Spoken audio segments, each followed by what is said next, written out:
kwikingira umugera wa sida ivyo biremezwa na muganga Janvier Nzorijana umuhuzabikorwa jejwe ivy'ubuvuzi mw'ishirahamwe SWA Burundi rikurikirana bagendana umugera wa sida. Muraza kuvyumva murano makuru. Nayo igitigiri c'abiyunguruza n'imodokari baja inyuma y'igihugu gisa n'icagabanutse muri iyi minsi nk'uko bivugwa n'abasanzwe bunguruza abantu n'imiduga ku isoko kwa Siyoni. Navyo nyene turaza kubibashikirako. Mu bijanye no kwitunganiza imigambi tubabwira ibijanye n'umwigeme Floriana Nkurunziza arongoye ishirahamwe Mia's Collection rikaba rikora mu ibijanye no gushona impuzu z'abana n'iz'abakuze, akaba akorera rero mu gisagara ca Bujumbura. Aya n'ayandi ni mu kanya isase Kajatunga ari mu buhinga bw'ivyuma.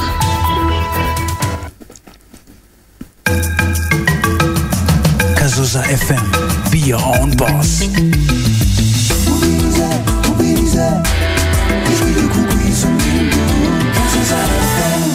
Nayimejeje kubabwira ko urwaruka rusa n'urwahororokewe kwikingira umugera wa sida. Ivyo kandi biremezwa na muganga Janvier Nzorijana umuhuzabikorwa w'ibijanye n'ubuvuzi mw'ishirahamwe SWA Burundi rikurikirana abagendana umugera wa sida. Ni nyuma yaho Radio Kazoza FM isangiye ko batari bake mu gisagara ca Bujumbura basa naho batagikoresha udukingirizo kuko mu mazu y'amadandarizo bemeza ko nk'ukwezi gushobora guhera atawo babonye aje kugura. Umuganga akabona yuko hakwiye kuba inyigisho zo kukinga hamwe no kugwanya umugera wa sida. Tumukurikire. Ibyo tubibona mu biharuro mu bantu baba baje kwipimisha, ugasanga muri abantu baje kwipimisha hari abo dusanze bagendana umugera wa sida. Urwaruka ruvuga ngo nta mugera wa sida uriho, nivyo barabisha amaso. Ego ariho abagendana umugera wa sida mugabo baripimisha hakiri kare batarasinzikara kugira ngo bashobore kuronka imiti yo gupfufahaza. Ariko by'umugera wa sida ntupimisha amaso, nivyo gupima mu maraso. Kera warabona umuntu ukabona yuko asinzikaye, ariko twobanza gushimira abagira neza, twoshimira n'igihugu cacu kuko carondeye uburyo kugira ngo abantu bipimishe, kugira ngo abantu baje ku miti yo gupfufaza, kugira ngo no mu buvuzi mbere se no mu mihana bashobore kubafata mu mugongo. Ikindi naco nuko tubona guhimiriza abene gihugu mu mihana, mu misozi, mu makomine umenga vyarahororokewe. Abantu barahororokewe, nta bantu bariko barakoreraho kugira ngo bagume bahimiriza byo kugwanya umugera wa sida. Ubu ubona umenga cane bariko barahimiriza mu vyerekeye irondoka rijanye n'amagara meza, ibintu byo kwikingira imbanyi. Ugasanga ivy'umugera wa sida ubona umenga vyarahororokewe kuko ibiharuro urabona ko biriko biraduga. Hariho abakiri bato mbere se n'abakuze bavuga ati jewe nta mugera wa sida nzokwandura, nzovyirinda. Uburyo byo kubwirinda buriho, hariho kwiyubara cane ku bakiri bato. Ubu tubona umenga abakiri bato ntibakiyubara ivyerekeye imibonano mpuzabitsina, kuko bavuga ngo uburyo bwo kwikingira buriho, ni ukuvuga bwa bukingirizo ngo buriho, mugabo ugasanga byabananiye ko bamaze gushira mu mutwe ko ari agakingirizo. Wasanga bafashe randevu n'abandi kagakingirizo nibakabura ntibaheza ngo bahindure mu mutwe ivyo bapanze mu mutwe byo kugira imibonano mpuzabitsina, ugasanga baranduye vyose by'umugera wa sida, izindi ndwara zifatira mihimba by'irondoka n'imbanyi kubigeme. Hanyuma kindi naco nkuko mwabivuze yuko hariho abakiri bato bikingira cane imbanyi gusumba ubukingirizo. Je narabibonye ibyo kwikingira umugera wa sida umenga byaribagwi, rero numva umenga inyigisho zirakenewe hose.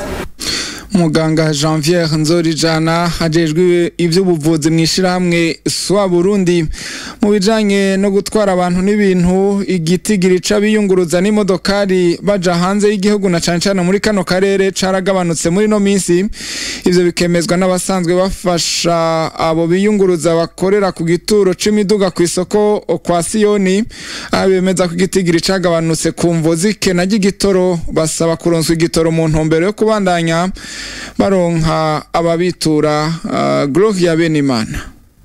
Bamwe mu basanzwe bafasha abafata ingendo z'inyuma y'igihugu batashimye kuvugira ku vyuma vyacu bavuga ko igitigiri gisa n'icagabanutse c'abafata ingendo ngo ariko kandi naho biruka canke kumanuka kw'igitigiri c'abafata izo ngendo bivana n'ibihe kuko mu gihe cici baronka benshi gusumba mu bindi bihe. Abandi bati abiyunguruza baracahari nubwo hakicibonekeza ikena ry'igitoro ituma igitigiri kigabanuka. Mu bisanzwe abacabi baraza bivanye n'uburyo bw'umuntu urabizi ku mufuko w'umuntu nihangana na wundi abafise uburyo barashobora gutembera kuramutsa abavandimwe hariya cyangwa bakagenda gushakisha. Ubu mu bisanzwe ibintu biriko biragabanuka ubu hagenda babaye si nko mu gihe cyahera abantu kugenda bakuma bakenda ariko ikibazo kumagaruka ni ko rutabona igitoro kugira ngo abantu bideplace bidegenze ariko kabisa abantu baragenda mugabo urumva bakenda bidoga ko basimbwa bagasaba kuronswa igitoro kugira abakore borohewe banaronke ababitura benshi. Dusaba yuko abafite ingufu babishoboye bodroste igitoro tukabona gukora akazi neza. Mwomenya ko ikibazo c'igitoro kimaze igihe kitari gito cibonekeza ariko kuri uyu wa kane Nyakanga hakaba haratanzwe ubuhinga bushasha bwo kugitanga. Gloria Benimana. Inyuma y'akaruhuko tuca tugaruka tubabwire amakuru ajanye n'ubudandaji. Kazoza FM, be your own boss. Makuru ajanye n'ubudandaji abadandaza amakaye n'ibindi bikoresho by'ishure bakorera hagati mu gisagara ca Bujumbura bavuga ko kuvaho baburijwe kudandariza mu kibanza kirahahoze isoko nkuru ya Bujumbura abagozi babo bagabanutse cyane basaba ko bareka bakadandariza ivyo bikoresho muri ico kibanza kugira urudandazo rwabo rugende neza. Ni inkuru ya Vincent Nahazwe.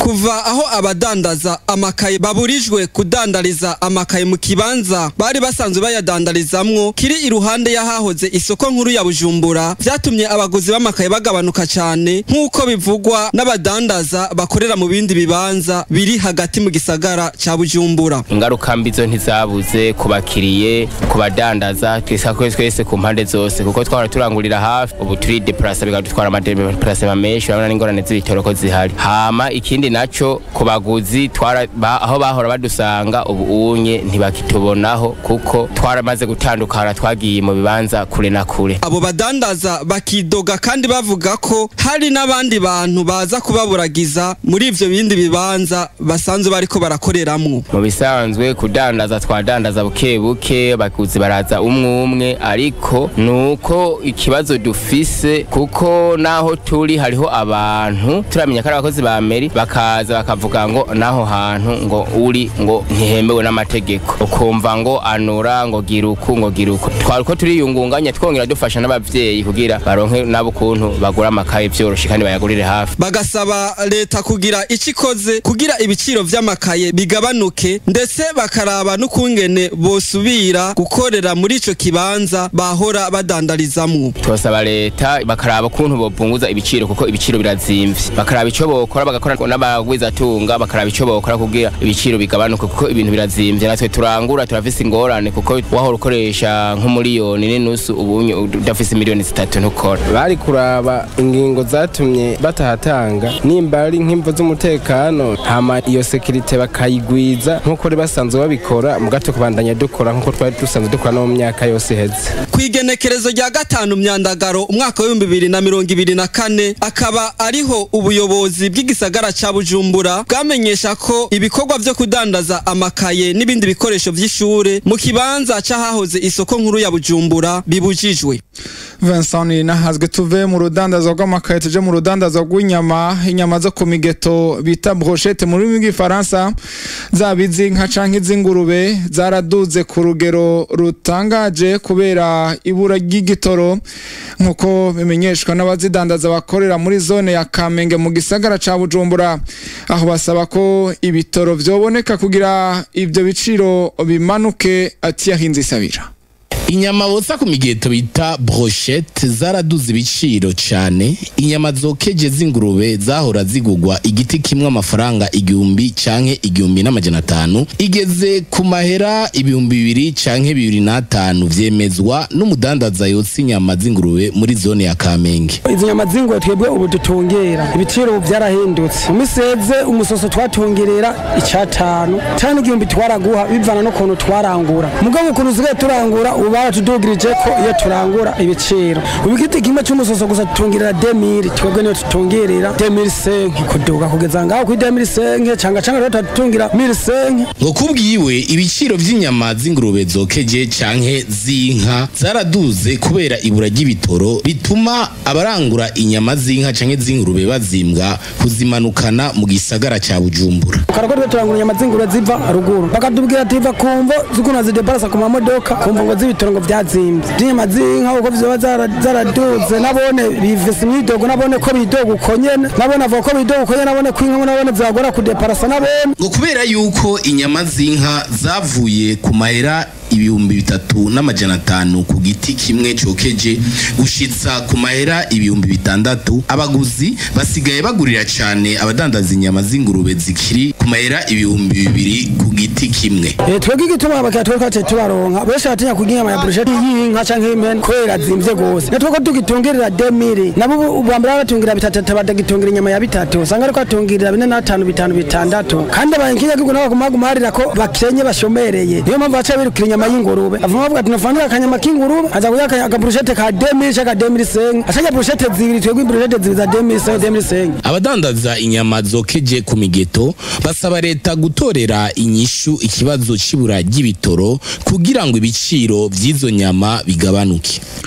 Imbere yuko ndabikebanura mu bijanye no kwitunganiriza imigambi abakenyezi barakwiye kwijukira imyuga mito mu ntumbero yo gufasha abanega babo mu kurondera ibitunga imiryango. Ivyo nibivugwa n'umugwiza mwimbo Floriane Nkurunziza akabarongo ishira hamwe Mia's Collection rikaba rikora ibijanye no gushona impuzu z'abana hamwe n'iz'abakuze mu gisagara ca Bujumbura. Pascal Butoyi yarabonanye nawe atubwira uko vyifashe.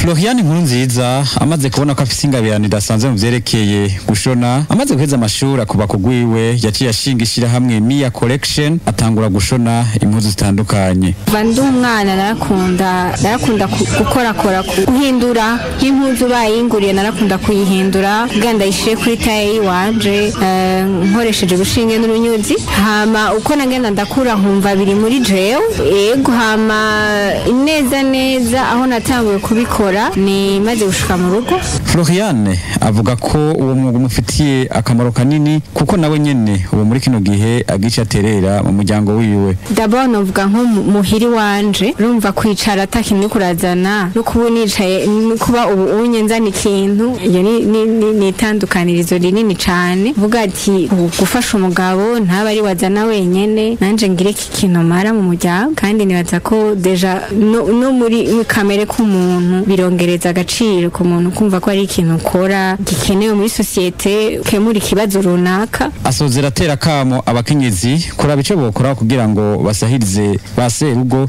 na karengo urugo ni babiri. Icambere no bahanura no kwimenya birakenewe ko umuntu agerageza kwitora muri kamere kiwe akamenya ati jewe maziki agaciro kanje nakahe kuko nyaza ko atagaciro karimwo kuba wicaye urindira ivyo baguhaye biragabana agaciro k'umuntu ko ubwo muri umwana. Inyuga rero muri kino gihe iriko irijukirwa cyane n'ugwaruka rutaruruke ugwize n'urutize abakenyezi n'abigeme badasigaye inyuma. Pascal Butoyi ni kuri iyo nkuru nciye ndangiriza ko ano makuru twari twabateguriye kuri Radio Kazoza FM ijyo kugiza umwimbu. Reka nshimire mwebwe mwese mwaduteza abiri nshimire kandi uruganda rwa Radio Kazoza FM rwa koze ibishoboka byose kugira ngo ano makuru aboneke. Ndaje tungana mu buhinga bw'ivyuma nawe nyene yakoze umugira ibihe byiza aho muherereye naho utaha.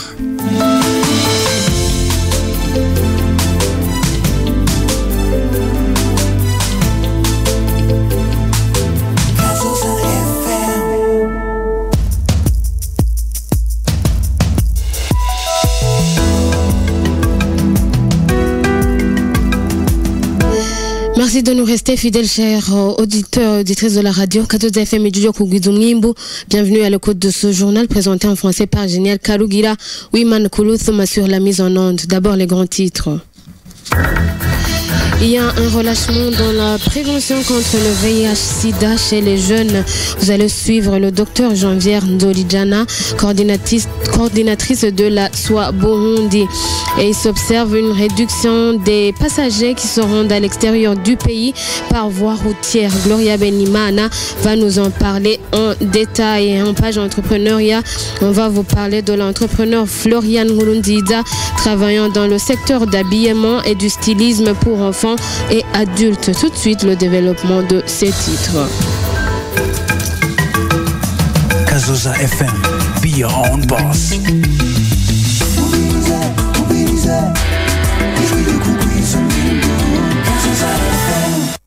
Bienvenue encore une fois, chers auditeurs et auditrices de la radio Kadoda FM et Judio Kugizumimbu. À l'écoute de ce journal, comme je venais de vous le dire, il y a un relâchement dans la prévention contre le VIH-Sida chez les jeunes. C'est l'alerte du docteur Janvière Nzolijana, coordinatrice médicale de la SOA Burundi, après que la radio Kadoda FM ait trouvé que certains habitants de la mairie de Bujumbura se soient désintéressés à l'usage des préservatifs.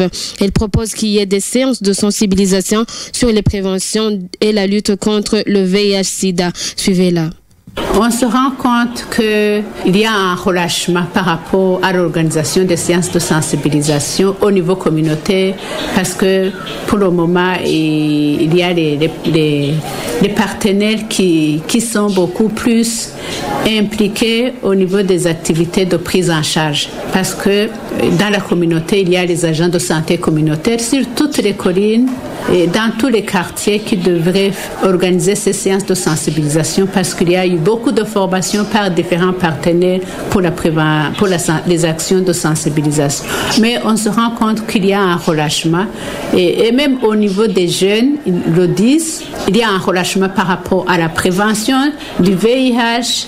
Ils disent qu'il n'y a plus de VIH parce qu'ils se contentent sur le diagnostic clinique. Ils se rendent compte qu'il n'y a plus de jeunes qui sont maladifs. Ils se disent telle personne n'est pas infectée par le VIH. Donc, il n'y a pas de souci pour faire des rapports sexuels non protégés avec lui. Donc, le diagnostic visuel, clinique, c'est un faux diagnostic. Il faut faire le dépistage. Mais il faut que tout le monde puisse s'investir dans les actions de sensibilisation. Et s'il y a des sensibilisations, il y a des conseils par rapport au dépistage. Si le dépistage est positif, il y a un traitement qui est là pour maintenir en bonne santé les personnes séropositives. Mais les conseils à donner auprès des jeunes, mais aussi auprès des adultes, c'est de renforcer les actions de prévention. Non seulement prévention des grossesses non désirées, mais prévention du VIH, prévention des infections sexuellement transmissibles. Est-ce que vraiment il y a de nouveaux cas séropositifs au niveau des jeunes? Oui, si on regarde les personnes qui se font dépister, nous avons toujours de nouveaux cas.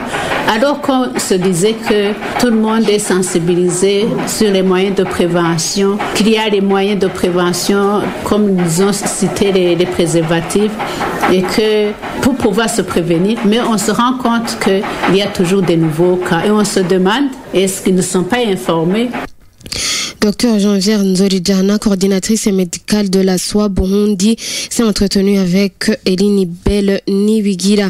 Il s'observe une réduction des passagers qui se rendent à l'extérieur du pays par voie routière au marché de Sion.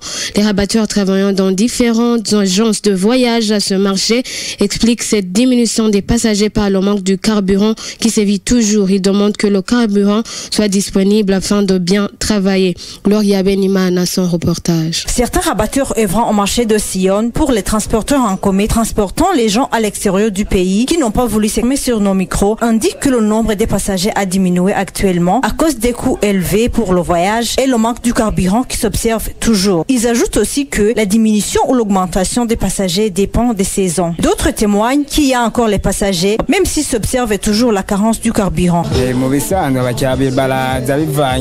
Normalement, il y a encore les passagers qui font des visites pour leurs parents, d'autres qui font leur business. Mais le nombre a vraiment diminué. La plus grande partie des voyageurs sont pour ceux qui font leur business.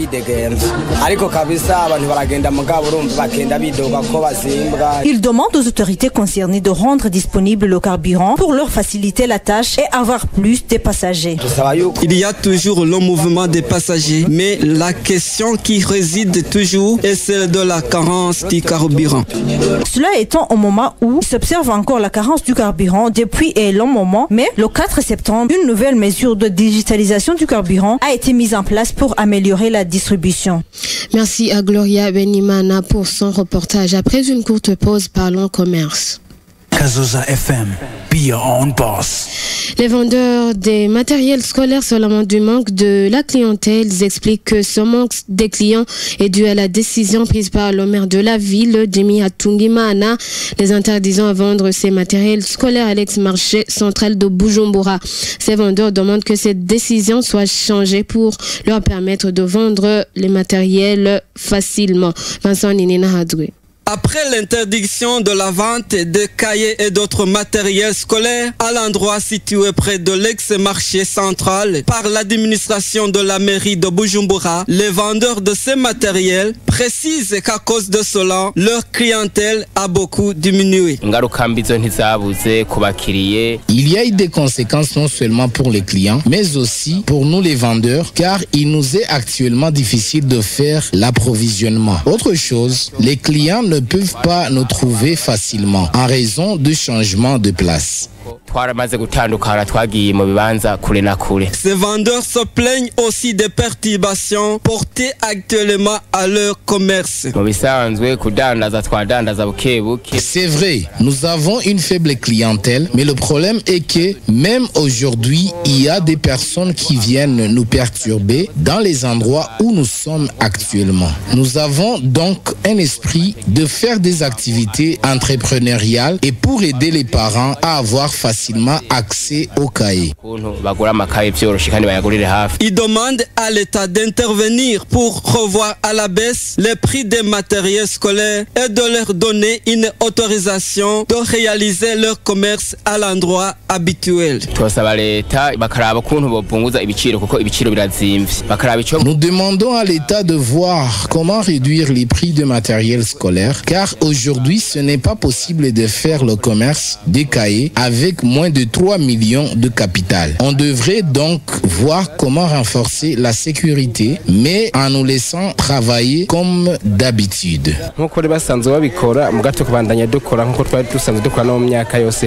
C'est le 5 août 2024 que l'administration de la mairie de Bujumbura a sorti un communiqué portant l'interdiction de la vente des cahiers et d'autres matériels scolaires à l'endroit situé près de l'ex-marché central de Bujumbura.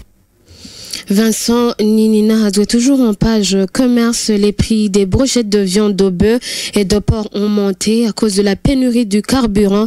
C'est ce que confirment les vendeurs de ces viandes œuvrant dans la zone Kamenge en mairie de Bujumbura. Ces vendeurs demandent que le problème de carburant trouve une solution durable pour que les prix des brochettes puissent baisser. Thierry Nzisabira. Les brochettes de viande de bœuf et de porc sont montées en prix d'une manière exorbitante. Une brochette de porc grillée est passée de 1500 à 2000 ou 2500 francs bout, comme le confirme un vendeur de ces brochettes œuvrant dans la zone de Kamenge.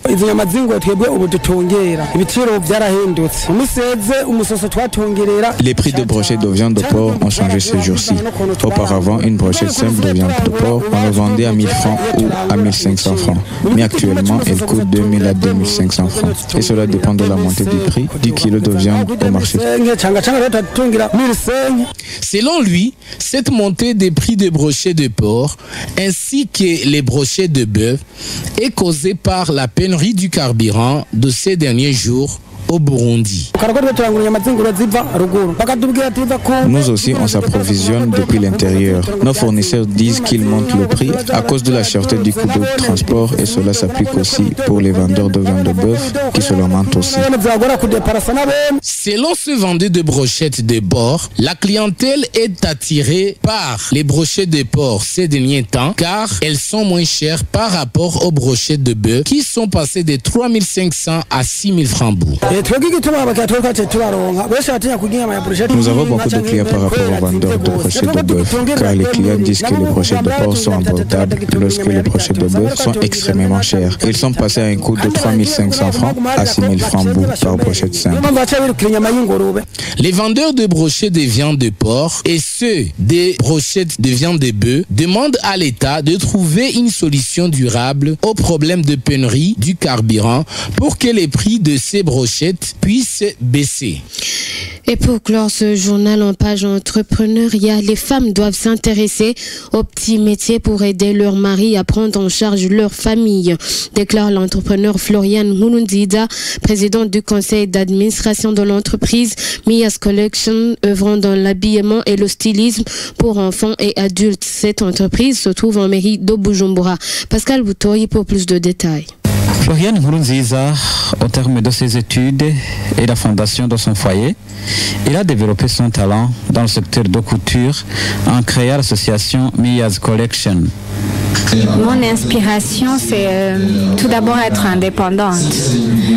J'ai jamais désiré être une femme qui dépend de son mari ou une jeune fille, même depuis mon enfance. Mon père m'a enseigné de toujours être indépendante.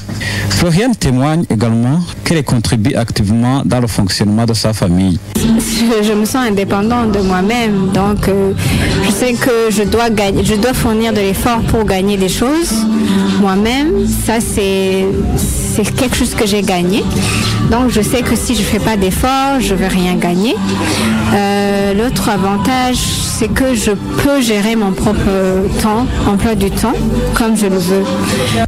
Elle interpelle aux femmes de se lancer dans des activités génératrices de revenus afin de prendre part dans la vie de leur famille. Mon interpellation aux jeunes, c'est vraiment, je les motive à se chercher, qui se cherchent, parce que je suis persuadée que le bon Dieu, quand il nous a créés, il nous a donné chacun en nous quelque chose qu'on doit exploiter. Donc j'interpelle les jeunes à se chercher et ils vont se retrouver. Il faut juste qu'ils s'entourent avec les gens qui ont déjà emboîté ce pas de se retrouver.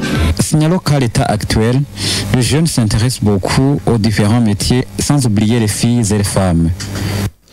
Merci à Pascal Boutoy et c'est sur ce reportage sur l'entrepreneuriat que nous mettons un point final pour ce journal. Général Karugira était à la présentation, Kulthum Ouimana assurait la mise en onde. Merci à tous de l'avoir suivi.